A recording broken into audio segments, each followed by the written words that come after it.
এই তুমি কি 5 মার্ক পেতে চাও? তাকাও এদিকে, তাকাও এদিকে তাকাও। দেখো ভাইয়া, এই যে আসো, cricket is a popular game, ভালো কথা, both the young and the old, বুঝতে পেরেছো? দেখো তুই খেয়াল করো, তাহলে বোটোডের এন্ড আছে না, বলো। মনে রাখবা এই বোটোডের এন্ড থাকলে মনে রাখবা এই যে পরের যে নাউনটা আছে এটা অনুযায়ী ভার্ব বসাইতে হয়, বুঝতে পেরেছো? এখন কথা হচ্ছে এই নাউনটা বলো তো সিঙ্গুলার নাকি প্লুরাল? তোমরা অনেকেই বলবা যে ভাই এটা তো সিঙ্গুলার না। দেখো ওল্ড মানে কি বৃদ্ধ, ভাই ওল্ডটা কি তার মানে অ্যাডজেক্টিভ না, বলো। মনে রাখবা এই অ্যাডজেক্টিভকে নাউন বানানো যায় কিভাবে জানো? এর সামনে দি বসিয়ে, তখন এর নাম হয় plural common noun. Plural common noun, বুঝতে পেরেছো? তারপরে দা প্লাস অ্যাডজেক্টিভ আছে না, বলো, এটা কিন্তু প্লুরাল, মানে প্লুরাল কমন নাউন।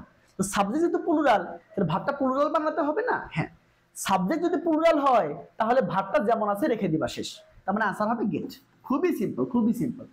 সাবজেক্টটা প্লুরাল না, সাবজেক্ট যদি প্লুরাল হয় তাহলে ভার্বটা যেমন আছে ওরকম রেখে দিবা, আনসার হয়ে যাবে। পড়টা আসো, ক্রিকেট।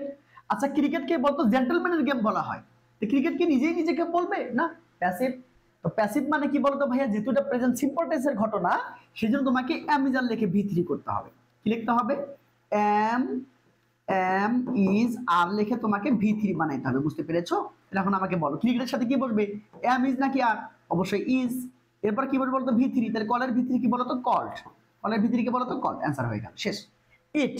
আচ্ছা ভাইয়া এটা কি থার্ড পারসন সিঙ্গুলার নাম্বার না, বলো। ইয়েস, তার মানে ভার্বের সাথে কি হবে বলো তো, এস হবে, শেষ, আনসার হয়ে যাবে এন্টারটেইন। শাবাশ, thank you. এবার পরেরটা চলে আসো, দেখো a sense of brotherhood and fraternity, মানে ভ্রাতৃত্বের যে হচ্ছে একটা কি বলতো সেন্স, হ্যাঁ, সেটা কি বলতো তৈরি হয় অ্যামং দ্য প্লেইং নেশনস, মানে কি বলতো যারা ক্রিকেট খেলে তাদের মধ্যে একটা কি বলতো ভ্রাতৃত্বের বন্ধন তৈরি হয়, বুঝতে পেরেছো? সেটাই বলেছে।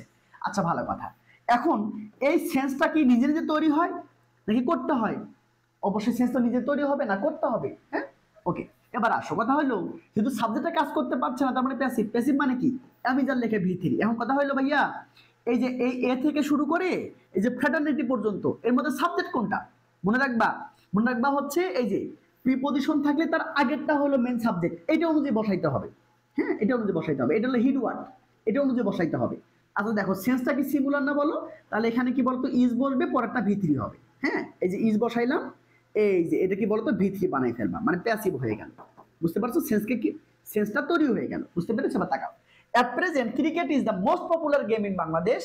The English মানে কি বলতো ইংরেজরা, হ্যাঁ, ইংরেজরা মানে এর জাতি বোঝাচ্ছে। ওকে, তাহলে ইংরেজরা কি করতো বলতো ভাই, খেলতো। ওটা কি চলে গেছে না, অনেক আগে ছিল না, তাহলে চলে গেছে, পাঁচটার ঘটনা।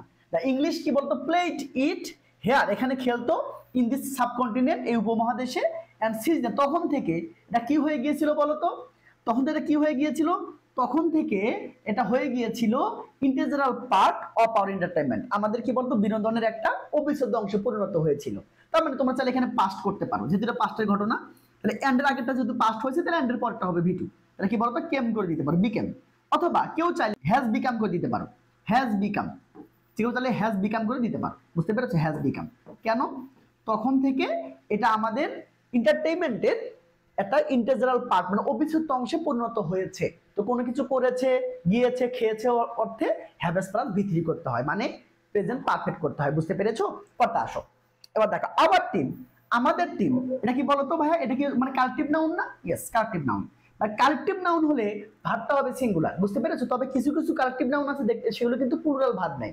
যেমন ধরো ক্যাটল, হ্যাঁ ক্যাটল, আবার ধরো হচ্ছে পুলিশ, বুঝতে পেরেছো? পুলিশ, তার মানে কি বলতো এগুলো হচ্ছে কি বলতো, এগুলো হচ্ছে কালেক্টিভ নাউন, কিন্তু এগুলো কিন্তু প্লুরাল ভার্ব নেই। তো আমরা ব্যতিক্রমে যাচ্ছি না, আমরা নর্মালি যেটা জানি সে যে কালেক্টিভ নাউন হলে কিন্তু ভার্বটা সিঙ্গুলার হবে, বুঝতে পেরেছো? কালেক্টিভ নাউন হলে কি হবে, ভার্বটা সিঙ্গুলার হবে। তার মানে কি বলতো আনসার হবে কি বলতো, এই যে করে দিবে, আনসার হয়ে যাবে কনসিডস। ওকে, ভালো কথা। দে অলরেডি, ভাইয়া অলরেডি থাকলে তোমাকে কি করতে হবে জানো, হ্যাভ প্লাস ভি3 করতে হবে। হ্যাভ হ্যাজ কি বলতো প্লাস ভি3 করতে হবে, বুঝতে পেরেছো? খেয়াল করে দেখো অলরেডি আছে কিনা, তার মানে হ্যাভ প্লাস ভি3 করতে হবে। দেখো দের সাথে কি বলবে বলতো, দের সাথে হ্যাভ বলবে নাকি হ্যাজ বলবে? ইয়েস, দের সাথে কিন্তু হ্যাভ বলবে। এরপর ভি3 করা লাগবে না, বলো। হ্যাঁ, আচ্ছা ভালো কথা। সোর ভি3 কি বলতো, সোর ভি3 হচ্ছে সৌর বলতে পারো, আবার সৌন বলতে পারো, ঠিক আছে? সৌন বলতে পারো। কথা হচ্ছে অলরেডি কথাটা কিন্তু এই যে সাহায্যকারী ভার্ব আর মেন ভার্ব এর মাঝখানে বসবে, এর মাঝখানে বসবে। তার মানে আনসার হবে হ্যাভ অলরেডি শোড বা শোন, বুঝতে পেরেছো? এবার তাকাও, এবার তাকাও প্লিজ। দেখো sometimes our players, our players, ভাই দেখো তো সাবজেক্টটা প্লুরাল না, বলো। ইয়েস, ভাইয়া তোমাকে বলেছে সাবজেক্টটা যদি প্লুরাল হয় তাহলে ভার্বটাকে নো টাচ করবা, যেমন আছে রেখে দিবা, আনসার হয়ে যাবে, পেলে পেলে হবে তোমার আনসার। দেখো ম্যান, কান্ট্রিম্যান। আচ্ছা ভাইয়া ম্যান বানানটা কেমন? ম্যান বানানটা হচ্ছে, এটা হচ্ছে ম্যান, তাহলে এটা হচ্ছে সিঙ্গুলার, বুঝতে পেরেছো? আর এটা হচ্ছে প্লুরাল। তো আমি তোমাকে বললাম সাবজেক্ট যদি প্লুরাল হয় তাহলে ভার্বটাকে টাচ করবা না, ভার্বকে টাচ করা যাবে না, তার মানে বিকাম বিকামেই রেখে দিবা, বুঝতে পেরেছো? এভাবে চমৎকার করে একদম হাতে কলমে তোমাকে শিখতে হবে ইনশাল্লাহ। একদম 16 সাল থেকে 25 সাল পর্যন্ত ভাজা ভাজা করে ফেলবা ইনশাল্লাহ, কমন পাবা। 170 মিনিট যাবে না ইনশাল্লাহ, শুধু কথা শুনবা, ইনশাল্লাহ 170 ক্লাস পাবা। ওকে, আশা করি তোমরা ক্লাসটা ভালো বুঝেছো। সেই পর্যন্ত ভালো থাকো, সুস্থ থাকো। আসসালামু আলাইকুম।